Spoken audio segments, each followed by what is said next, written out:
Last lecture में discuss कर रहे थे सरफेस फिनिशेस में proportions of the mortar used for different plastering. ठीक है जी। तो डिफरेंट प्लास्टर्स जो हम यूज करते हैं उसमें जो प्रोपोर्शन रहती है हमारे प्लास्टर्स की वो क्या रहती है। तो लास्ट लेक्चर में हमने डिस्कस की थी जब रेनफॉल जो है not less than 50 centimetre per year रहती है तो वहां पे जो प्रोपोर्शन यूज की जाती है उसके बारे में जाना। तो आज अभी हम इस लेक्चर में डिस्कस करने वाले हैं जो हमारी एक्सटर्नल प्लास्टर हम यूज करते हैं किस लोकेलिटीज में जहां पे जो रेनफॉल है ग्रेटर देन रहती है 1.3 metre, where rainfall is greater than 1.3 metre. ठीक है जी। तो जहां पे रेनफॉल 1.3 मीटर से ज्यादा रहती है वहां पे हमारी जो प्रोपोर्शंस हैं मोर्टार की वो क्या रहेंगी, और जहां पे हमारा जो सब सोइल वाटर है 2.5 सेंटीमीटर पे बिलो द ग्राउंड सरफेस हमें नहीं मिलता है। ठीक है जी, ये भी कंडीशन याद रखना। And ground water does not ground water is not within 2.5 meter below the ground surface। ठीक है जी। तो इस कंडीशन में हमारी जो below the DPC mortar ratio रहेगी वो क्या रहेगी। ठीक है जी। तो बिलो द डीपीसी हमारी जो मोर्टार रेशो रहेगी वो क्या होंगी इसके बारे में जान लेते हैं। ठीक है जी। जब हमारी जो रेनफॉल है 1.3 मीटर पर ईयर ज्यादा रहती है जिस एरियाज में जहां पे एक्सटर्नल प्लास्टरिंग की बात कर रहे हैं तो वहां पे क्या प्रोपोर्शंस रहेंगी। ठीक है जी। अगर हम प्रोपोर्शन यूज कर रहे हैं वन सीमेंट और 4 सैंड, 1:4 यूज कर रहे हैं हमारे प्लास्टर मिक्स के लिए, तो आईएस ग्रेडिंग फॉर लाइम के लिए ग्रेडिंग तो नहीं रहेगी क्योंकि लाइम यहाँ पे हम यूज ही नहीं कर रहे हैं। ठीक है। और अगर हम बात करते हैं नेक्स्ट जो हमारी प्रोपोर्शन रहेगी या मोर्टार रेशो रहेगी क्या रहेगी। अगर हम एक सीमेंट यूज कर रहे हैं, एक सीमेंट 1 लाइम और 6 सैंड। ठीक है जी। तो 6 सैंड के लिए क्या होगा इसके बारे में जान लेते हैं। ठीक है।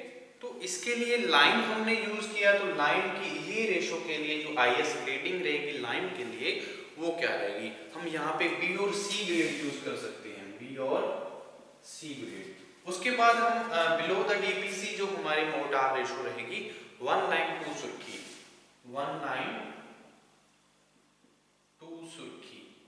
तो इसके लिए क्या रहेगा, इसके लिए भी जाने जो ग्रेड हम यूज करेंगे लाइन की वो बी और सी यूज कर सकते हैं इसमें भी, क्योंकि यहाँ पे जो रेनफॉल है वो ज्यादा है यहाँ पे 1.3 मीटर से ज्यादा, तो हम इस तरह की जो रेशो है यूज करेंगे।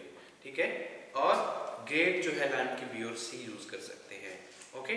तो उसके बाद अगर हम बात करें जो एक्सटर्नल प्लास्टर होती है जहाँ पे subsoil water within 2.5 metre of the ground, तो 2.5 मीटर बिलो हमारी जो ग्राउंड के जो सब सोइल वाटर है वो प्रेजेंट रहता है, तो उस टाइम हमारी जो अगर हम थर्ड वन कैटेगरी की बात करें तो थर्ड वन हमारा जो टाइप वर्क रहेगा वो क्या है, external plaster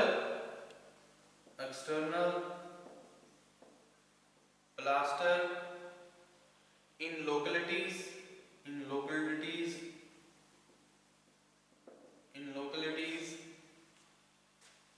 where the subsoil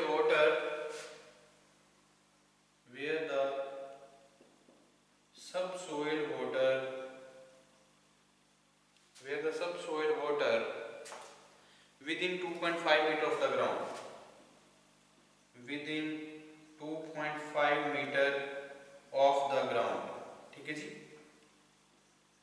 तो 2.5 मीटर के लगभग जो हमारे अगर एक्सटर्नल प्लास्टर यहाँ पे जिस एरिया में कर रहे हैं तो वहाँ पे हमारा जो ग्राउंड वाटर है 2.5 मीटर के विदिन रहता है, तो वहाँ पे किस तरह की जो डीपीसी के बिलो अगर हम वर्क करना चाहते हैं, बिलो डीपीसी, तो बिलो डीपीसी जो वर्क रहेगा वो क्या रहेगा। ठीक है जी। उसकी जो रेशो रहेगी मोर्टार रेशो रहेगी वो क्या रहेगी, तो एक 1 सीमेंट और 3 सैंड यूज कर सकते हैं, क्योंकि यहाँ पे जो वाटर है बहुत ही नजदीक है। 1 सीमेंट 3 सैंड, ठीक है जी। तो 1 सीमेंट 3 सैंड यूज करेंगे, यहाँ पे ग्रेडिंग नहीं रहेगी लाइन की। और हम यूज कर सकते हैं 1 line 2 sand, 1 line 2 sand use कर सकते हैं, 1 लाइन 2 सैंड।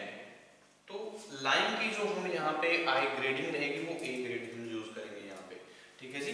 तो इस तरह के भी हमारे जो प्रोपोर्शंस हैं रहेंगी। तो अगर हम इंटरनल प्लास्टर की बात करें, सभी लोकेलिटीज में सभी एरियाज की बात करते हैं, तो सभी एरियाज में जो हमारे जो वर्क रहेगा उसमें जो हमारी मोर्टार रेशो है वो क्या रहेगी, इसके बारे में जानते हैं।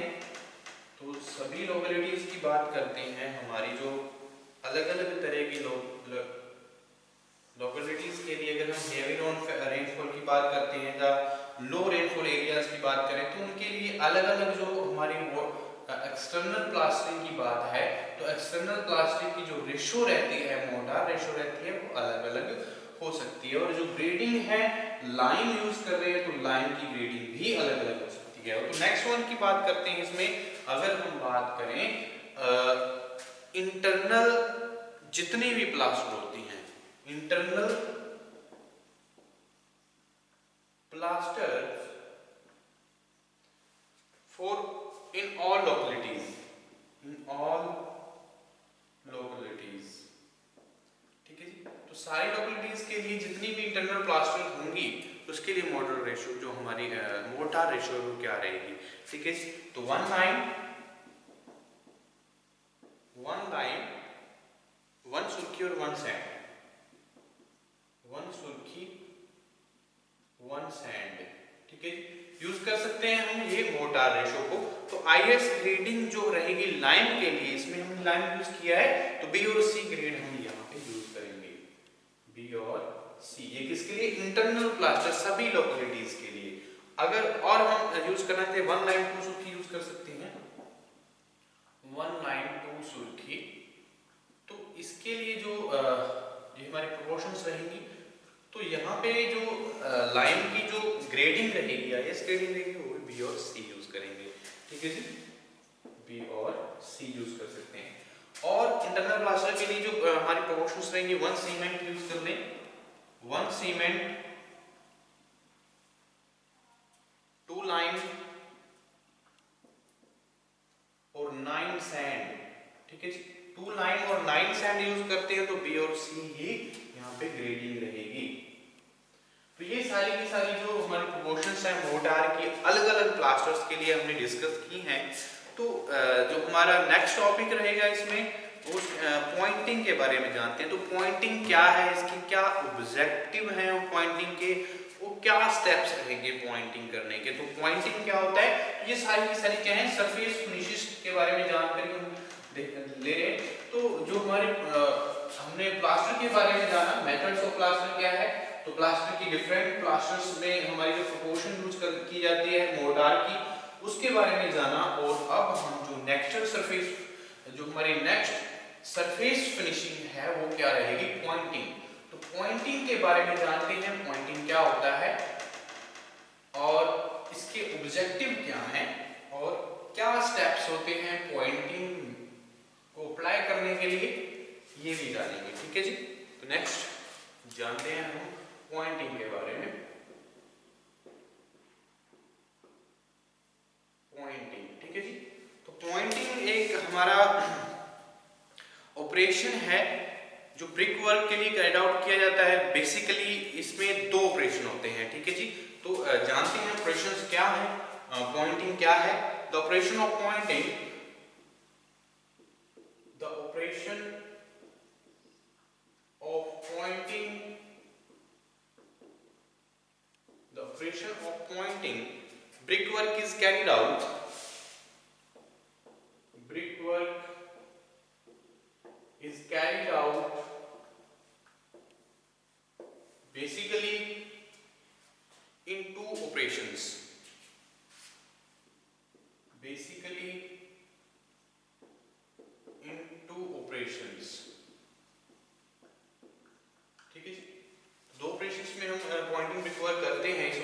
कैरिड आउट करते हैं। तो firstly the joints are ragged out, firstly the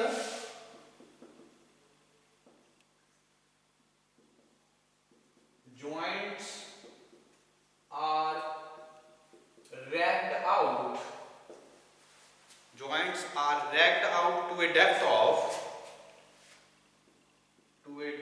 of 1.5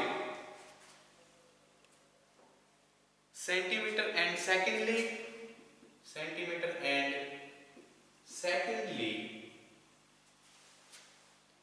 these are filled up by a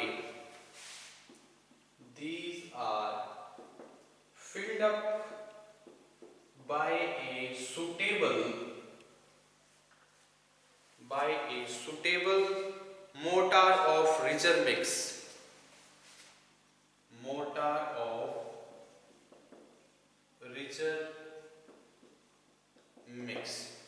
ठीक है जी। तो पॉइंटिंग में भी adopted either as the work, pointing may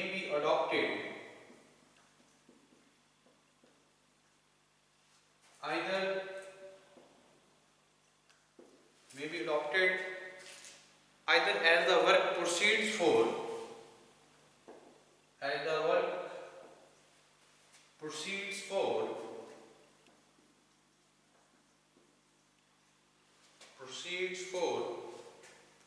or after the completion of the work, proceeds or after the completion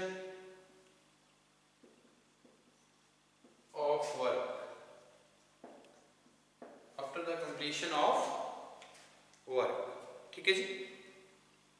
तो ये basically हमारे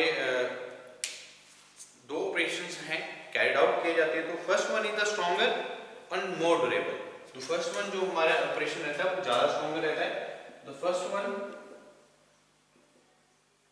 is stronger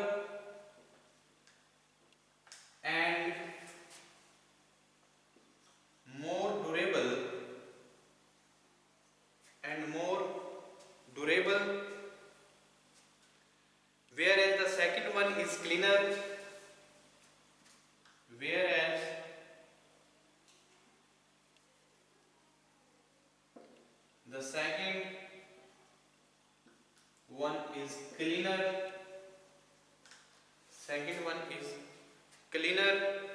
and better in appearance,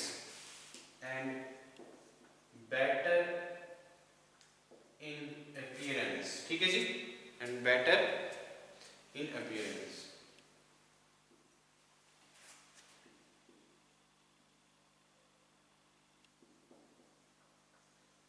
तो क्या होती है हमारी पॉइंटिंग? तो एक ये ऑपरेशन है पॉइंटिंग ब्रिकवर्क जो कैरिड आउट किया जाता है दो ऑपरेशंस में। फर्स्टली क्या होता है, joints are raked out to a depth of 1.5 centimetre. तो इसमें फर्स्टली जो ऑपरेशन किया जाता है पॉइंटिंग में, क्या इसको जो हमारे जॉइंट्स है उसको रैक्ड आउट किया जाता है डेप्थ की, कितने डेप्थ तक, 1.5 सेंटीमीटर तक। और सेकंडली क्या है, इसको फिल किया जाता है with a suitable mortar of richer mix. तो एक अच्छे मिक्स से, एक रिच मिक्स की हेल्प से, मोर्टार की हेल्प से हम इसको क्या करते हैं, जो हमारे जॉइंट्स हैं उसको फिल अप करते हैं, ठीक है जी। तो पॉइंटिंग में भी adopted either as the work proceeds और after the completion of work. तो प्रोसीड करने के लिए भी वर्क को और after the completion of work भी हम इसको अडॉप्ट कर सकते हैं पॉइंटिंग को। तो फर्स्ट वन जो रहेगा हमारा, जो ये ज़्यादा स्ट्रॉन्गर और ड्यूरेबल मेथड है, और दूसरा जो क्लीनर और हमारा जो बेटर अपीयरेंस के लिए हम यूज करते हैं। तो दो ऑपरेशंस हम यूज करते हैं इसमें। तो मेन ऑब्जेक्टिव क्या है जो हमारी पॉइंटिंग है, तो पॉइंटिंग की मेन ऑब्जेक्ट क्या है, क्यों हम पॉइंटिंग करते हैं, इसके बारे में भी जान लेते हैं। मेन ऑब्जेक्ट क्या रहेंगे पॉइंटिंग के? बेटर अपीयरेंस प्रोवाइड करने के लिए भी हम पॉइंटिंग करते हैं, और after and before the completion of work भी हम पॉइंटिंग कर सकते हैं। दो ऑपरेशंस कैरिड आउट करते हैं पॉइंटिंग रिक्वायर के। तो देखते हैं क्या ऑब्जेक्टिव रहेंगे पॉइंटिंग।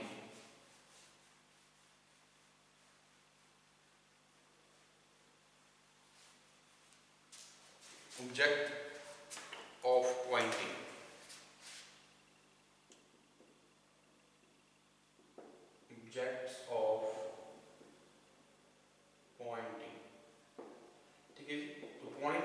ऑब्जेक्ट्स हैं इसके बारे में जानते हैं। तो to improve the appearance of the building, तो मेन ऑब्जेक्ट क्या रहेगा, टू इम्प्रूव द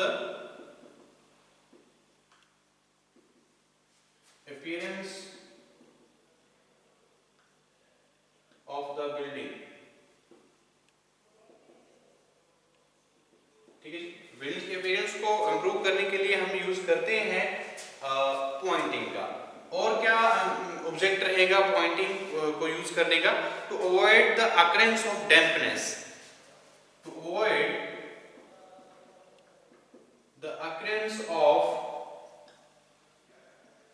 डैम्पनेस। तो डैम्पनेस की अकरेंस को रोकने के लिए भी हम क्या करते हैं, पॉइंटिंग यूज कर सकते हैं। By preventing the entry of moisture, by preventing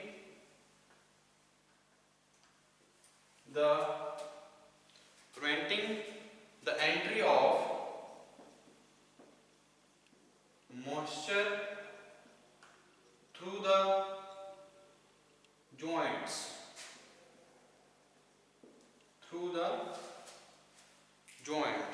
joints के थ्रू जो मॉइस्चर की एंट्री होती है, उस डैम्पनेस की प्रॉब्लम्स अकर्ड होती हैं, तो उसको अवॉइड करने के लिए हमें पॉइंटिंग की जरूरत पड़ेगी। ओके, तो to make the joint durable and strong, to make the joints durable. ठीक है जी, तो भी हमें क्या है, ये ऑब्जेक्टिव रहेंगे हमारे पॉइंटिंग को अप्लाई करने के। ठीक है जी, तो डिफरेंट टाइप्स ऑफ पॉइंटिंग जो हम यूज करते हैं, कौन कौन सी पॉइंटिंग यूज की जाती है, ये भी हमें जानना होगा। और जो हमारी मेथड है पॉइंटिंग के, वो कौन से मेथड हम यूज करते हैं। तो सबसे पहले अगर हम बात करें स्टेप्स की, तो स्टेप्स फॉर जो पॉइंटिंग है, कौन कौन से स्टेप्स यूज किए जाते हैं, steps for pointing, steps for pointing. ठीक है जी, तो पॉइंटिंग के लिए क्या स्टेप्स यूज किए जाएंगे। अगर हमने पॉइंटिंग करना चाहते हैं हमारी बिल्डिंग्स के लिए, तो जो पॉइंटिंग एक सरफेस फिनिशेस है, तो क्या स्टेप्स रहेंगे। तो सबसे पहले अगर हम बात करें, बहुत सारे जो पॉइंट्स हैं वो इन्वॉल्व रहते हैं जब हम पॉइंटिंग कर रहे होते हैं। तो पॉइंटिंग करते हुए टाइम हमारा जो जॉइंट्स हैं, सबसे पहले हम क्या करते हैं, सबसे फर्स्टली अगर हमने देखा, उसमें फर्स्टली हम क्या करते हैं, हमारे जॉइंट्स को रैक्ड आउट किया जाता है। तो कितनी डेप्थ तक, 1.5 to 2 सेंटीमीटर, जो एक स्पेशली पॉइंटिंग टूल आते हैं, उनकी हेल्प से 1.5 सेंटीमीटर से 2 सेंटीमीटर तक उसको जो जॉइंट से उसको रैक्ड आउट किया जाता है। ठीक है, उसके बाद अगर हम नेक्स्ट स्टेप की बात करें पॉइंटिंग के, तो नेक्स्ट सबसे पहला स्टेप क्या रहेगा, जो the joints raked out by 1.5 centimetre to 2 centimetre by the special pointing tools. ठीक है जी, तो सेकंड वन अगर हम बात करें, तो सेकंड वन हमारा स्टेप रहेगा पॉइंटिंग के लिए, वो क्या है, the dust if any removed by brushes. तो जो जितने भी डस्ट अगर है वहां पे, तो ब्रशेस की हेल्प से, तो ब्रश की हेल्प से उसको क्या करेंगे, रिमूव करेंगे। ठीक है, तो ये सेकंड स्टेप रहेगा पॉइंटिंग का। तो नेक्स्ट वन अगर हम surface is kept wet for few houses, तो कुछ हमारी जो सरफेस हमने जो क्लीन किया है, ब्रशेस लगाई हैं, जब हमने वहां पे जो जॉइंट्स थे रैक्ड आउट किया है कि कुछ डेप्थ तक, तो उसको हम क्या करेंगे, उस सरफेस को वेट रखेंगे। ठीक है जी, तो देन क्या होगा, एक सुटेबल जो हमारा पॉइंटिंग मिक्स रहेगा, जो मोर्टार रहेगा, एक स्मॉल ट्रॉवेल की हेल्प से हम उसको उस जॉइंट्स को फिल करेंगे। ठीक है जी, the joints are filled with a suitable mortar with a small trowel. तो it is pressed to form a close contact with the old interior joint. The joints are rendered flush, raised or sunk depending upon the types of pointing required. यानी कि जो हमारा Poynting steps हैं, firstly हमने joints को raked out किया, secondly हमने क्या किया, ब्रशेस जॉइंट्स में जो डस्ट है उसको ब्रशेस की हेल्प से क्लीन आउट कर दिया। तो उसके बाद जो सरफेस है उसको वेट किया, तो वेट करने के बाद हम जॉइंट्स को क्या कर रहे हैं, फिल अप कर रहे हैं with the proper proportions of mortar. तो इसके जो ओल्ड हमारी जो इंफीरियर क्वालिटी के जॉइंट्स थे, उसको उसके साथ क्या है, बॉन्डिंग अच्छे से प्रोवाइड हो, तो हम एक रिच मिक्स यूज करते हैं। ठीक है जी, तो द एक्सेस ऑफ जो अगर हमने फिल अप कर दिया है जॉइंट्स को, उसके बाद नेक्स्ट स्टेप क्या रहेगा हमारा, जो एक्सेस ऑफ मोर्टार रहेगी उसको हम क्या कर देंगे, रिमूव करेंगे। ठीक है जी, the excess of mortar is scraped away. ठीक है जी, तो उसको हम जो एक्सेस ऑफ मोर्टार रहती है, क्योंकि हम जो पॉइंटिंग करते हैं तो जो मोर्टार की जो थिकनेस है वो इंक्रीज हो सकती है, तो उसको क्या करेंगे, जो एक्सेस मोर्टार है उसको रिमूव कर देंगे, स्क्रैप आउट कर देंगे। ठीक है जी, तो उसके बाद the finished work is kept wet for 10 days in the case of cement mortar and 3 days in case of lime mortar. तो जो फिनिश्ड वर्क है उसको हमने 10 दिन के लिए वेट रखना है, और अगर हम लाइम मोर्टार यूज कर रहे हैं, अगर सीमेंट मोर्टार यूज कर रहे हैं तो 10 डेज के लिए हमने वेट रखना है, अगर हम लाइम मोर्टार यूज कर रहे हैं तो 3 डेज के लिए ही हमने वेट रखना है हमारे सरफेसेस फिनिश्ड वर्क के लिए। ठीक है जी, तो ये स्टेप्स रहते हैं हमारे पॉइंटिंग के लिए। ठीक है जी, तो बहुत सारी पॉइंटिंग्स यूज करते हैं, टाइप्स ऑफ पॉइंटिंग के बारे में जानेंगे हम नेक्स्ट लेक्चर में। तो नेक्स्ट लेक्चर में देखेंगे टाइप्स ऑफ पॉइंटिंग क्या है, कौन से मेथड है पॉइंटिंग करने के, उसके बारे में भी जानेंगे।